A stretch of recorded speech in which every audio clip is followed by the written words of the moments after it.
everyone, welcome back to Clothesline. My name is Owen and this is the Wednesday Night Wars. And in case you don't know, here's how it goes. I'm going to talk about 5 things that happened on AEW Dynamite, and I'm going to talk about 5 things that happened on NXT, give an overall review of both shows, and then I'm going to decide who won it for this week. So let's start things off with AEW. As die-hard wrestling fans, we all have a few concerns in regards to celebrities having wrestling matches. Luckily, those concerns fade away in Dynamite's opening match between Cody and Red Velvet taking on Jade and Shaq. Yeah, I gotta admit, Shaq gave a wonderful performance in his tag team matchup this past Wednesday. Also, great praises to Jade. And man, what a table bump by Shaq. Plus, with that massive powerbomb to Cody and him demolishing the entire Gunn family, he looked like a monster. In the end, Shaq and Jade win, with Jade performing the Glamour Slam on Red Velvet. Afterwards, Shaq is taken by an ambulance and then he mysteriously disappears. What was that about? Well, Paul White made his debut on AEW Dynamite, talking about the show he will be hosting Elevation alongside Tony Schiavone. By the way, the shirt, loved it. And then he reveals a new scoop. Not only a new addition to the AEW roster will be added in the 6-man ladder match on Sunday, also another talent will sign, and he is Hall of Fame worthy. As you can tell, the internet took that very well. But if we want to answer that question, who could it be? Is it Chief Running Water? Or is it Chef? Is it Mephisto? Names have been thrown around everywhere, from Batista to Brock Lesnar to Christian? Personally, I have no idea, but I do like surprises, so I'm waiting on this Sunday to find out who it is. Tonight also marked the end of the rivalry. I'm only guessing between FTR and the Jurassic Express. I got a little confession. I know Jungle Boy got a birthday present from Tony Khan to get his theme music back, but I really miss the Jurassic Express theme music. I thought it was the best one in AEW. Anyways, back to the match itself. The match was good. I can't believe I saw Tony Blanchard in the ring at age 67. And yeah, the man still got it. Also, the nice additions and touches with the NWA title belts. James J. Dillon accompanying them to ringside. And of course, the ending came with the interference of Shawn Spears, allowing FTR to win the match. And I didn't imagine things, but they actually did this. You know what? Yeah, I want to see this. I believe FTR is the pure embodiment of what the Horsemen were. I wish the Horsemen were back. You have FTR, you have Shawn Spears. We need one more. When the whole Eliminator women's title tournament began, I said this will be a salvation point to the whole women's division of AEW. Even though they did not broadcast all the matches on the Dynamite show, still, this was a good tournament. And the tournament concluded tonight with Ryo Mizunami defeating Nyla Rose. And I gotta admit, I've seen Mizunami before when she first appeared on AEW and I didn't really take notice. But tonight, Mizunami stole the show. And she wins the tournament and will face Hikaru Shida at Revolution. And the last point goes to the main event. The main event was Adam Page and John Silver taking on Matt Hardy and Mark Quinn. Great tag team match. Like I said before, John Silver is a star in the making. And the win, of course, goes to the good guys. Afterwards, we get a big old schmuzz to end the show. And I loved it. I loved it. I miss those days of a big schmuzz ending the show. Can't really remember the last time I saw one. Nevertheless, all the men who were involved in the schmuzz at the end of the show will be in the tag team battle royal this Sunday, along with Matt Hardy and Adam Page in their big money match. And Revolution is shaping up to be a pay-per-view you should not miss. So that's what happened on AEW. Let's move on to NXT.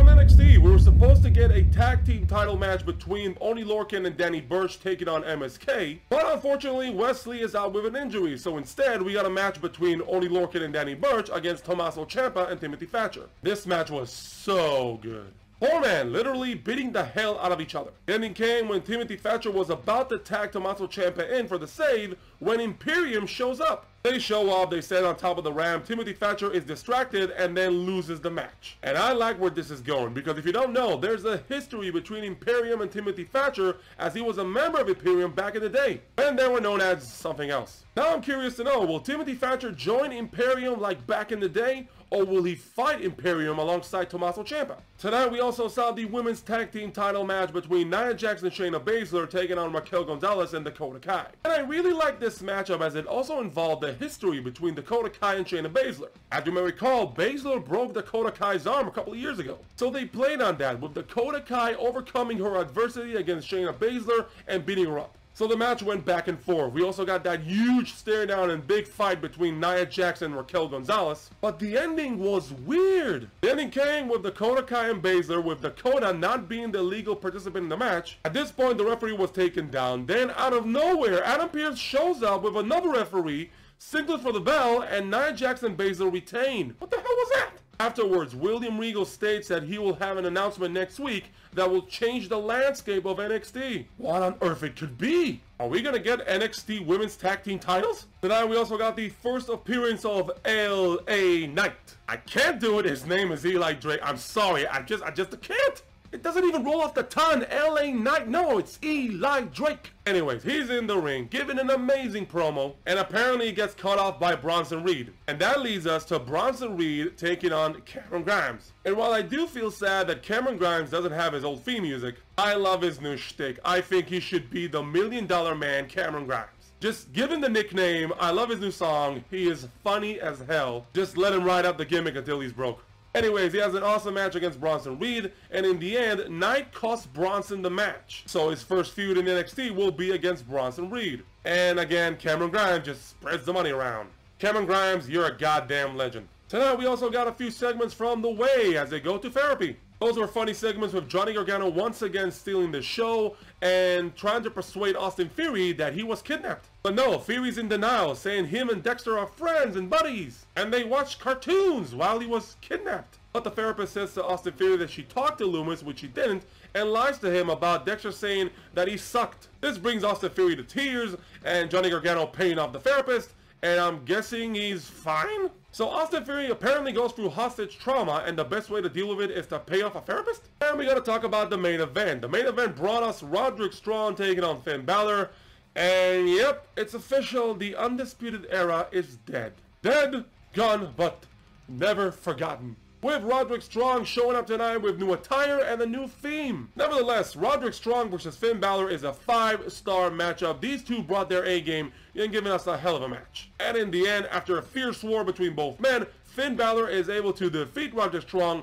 with the Bloody Sunday. It's Bloody Sunday, I am not calling it 1916. After the matchup, we have a huge stare down between Finn Balor and Adam Cole with the announcement that next week these two will face for the NXT Championship. So those were both shows, but the question is, who was the better show? NXT provided us with a stellar card tonight, but bottom line, AEW Dynamite was the stronger show. With a great opening tag match involving Shaquille O'Neal and Jade taking on Cody and Red Velvet, a 6-man tag full of nostalgia between FTR and the Jurassic Express, one of the best matches of the night, the finals of the Women's Eliminator Tournament between Mizunami and Nyla Rose, and of course the appearance of Paul White. And that is our review. Now we would like to hear from you. Let us know in the comments below, do you agree or disagree with our decision? Who do you think won this week's Wednesday Night Wars? We would love to read your comments. And also, if you want to stay notified when I'm uploading these videos, hit a like, subscribe to the channel, and hit that bell notification button. And I'll see you next time on another Wednesday Night Wars. Thank you for watching.